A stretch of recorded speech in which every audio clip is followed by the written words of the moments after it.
फौज और खुफिया एजेंसियां चलाती हैं। आज की तारीख में मुनीर उसका आका है, लेकिन इस आका पर नया खतरा मंडरा रहा है। बलूचिस्तान लिबरेशन आर्मी ने अब मुनीर के खिलाफ हवाई हमलों की तैयारी शुरू कर दी है।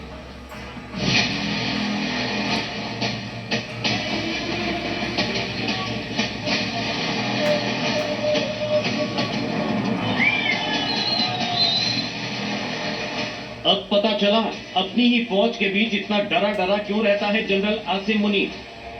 मुनीर को अपने ही जवानों के बीच जान का डर इसलिए सताता है कि जो जवान बलूचों के अनट्रेंड लड़ाकों से नहीं बच सकता वो उसकी हिफाजत क्या करेंगे। मुनीर का डर यूं ही नहीं बल्कि बलूचिस्तान आर्मी ने पाकिस्तान की सेना के खिलाफ फुल स्केल वॉर शुरू कर दिया है। बलोचों का ऑपरेशन हेरा, टैंक के साथ ड्रोन की ब्रिगेड। बलोच आर्मी की ड्रोन ब्रिगेड उसी ऑपरेशन हेरॉक का हिस्सा है जिसने पिछले 2 महीने में पाकिस्तान की सेना के छक्के छुड़ा रखे हैं। 12 शहरों पर कब्जे से लेकर पाकिस्तानी ठिकानों को तबाह करने तक बलोच आर्मी मुनीर की सेना पर लगातार लीड बनाए हुए। आपको बताते हैं बलोच आर्मी का यह पूरा ऑपरेशन क्या है। बलूच लिबरेशन आर्मी बीएलए ने अपनी पहली air drone unit QAHR launch कर पाकिस्तानी सेना में हड़कंप मचा दिया है। काजी एरो हाइड रेंजर नामक इस यूनिट ने ऑपरेशन हिराक 2.0 के तहत गवादर पोर्ट पर ड्रोन हमले का दावा किया है। ये नई यूनिट QAHR का ये निशाना कोई तुक्का नहीं बल्कि बीएलए का नया टेक्नोलॉजिकल चेहरा है। सीनियर कमांडर अब्दुल बासित द्वारा तैयार की गई ये यूनिट हवाई निगरानी और सटीक हवाई हमलों में माहिर है।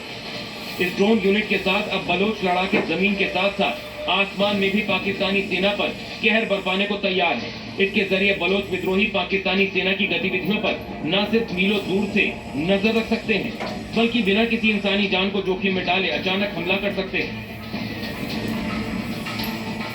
बलूचों की यह जबरदस्त तैयारी को मुनीर टैंक उतारकर दबाव बनाना चाहता है। बलूच विद्रोहियों को डराना चाहता है, लेकिन बलूचिस्तान में मुनीर के खिलाफ जंग दोहरी हो चुकी है।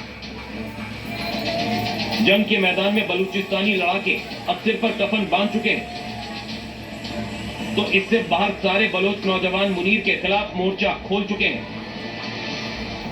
इनमें महरंग बलोच को तो पूरी दुनिया जान पहचान चुकी है। इसे आज की तारीख में बलोच शेरनी कहा जाता है। महरंग बलोच के साथ बलोच आर्मी का आत्मघाती दस्ता भी तैयार है जो मुनीर के उन किले बंद ठिकानों की धज्जियां उड़ा सकता है जहां मुनीर खुद को सुरक्षित समझता है। यानी अब बलूचों के टैंक गरजेंगे, सुसाइड बॉम्बर से अटैक होंगे, तो कहीं मुनीर के सैन्य ठिकानों पर सीधे हमले होंगे। बलोच आर्मी इसकी पूरी तैयारी कर चुकी है। मुनीर देख रहा है, बल्कि यूं कहें कि देखने के सिवा कोई चारा भी नहीं। बलूच विद्रोही कैसे खैबर पख्तूनख्वा से लेकर सिंध पंजाब आजादी का बिगुल बजा रहे हैं। यानी मौत मुनीर के सर पर चढ़कर नाच रही है। मुनीर और उसकी मौत के बीच बस एक सटीक सर्जिकल स्ट्राइक का फासला रह गया है।